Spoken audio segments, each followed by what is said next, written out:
Facebook scroll করলেই আজকাল এত রকমের খাবার দাবার দেখি, মাঝে মধ্যে মনে হয় নিজেও চট করে বানিয়ে ফেলি। কিন্তু দ্রোণ আর শ্রিয়ান দুজনকে একসাথে নিয়ে এটা একদমই সম্ভব হয়ে ওঠে না।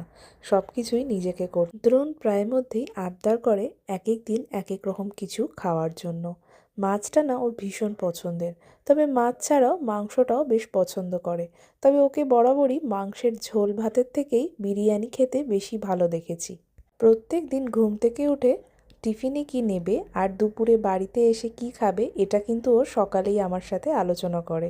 আজকে তার আবদার ছিল, মা অনেক দিন বিরিয়ানি খাইনি, একটু বিরিয়ানি বানিয়ে দাও। আমিও তেমনি ও স্কুল চলে যাওয়ার পরে কথা মতো লেগে পড়লাম কাজে।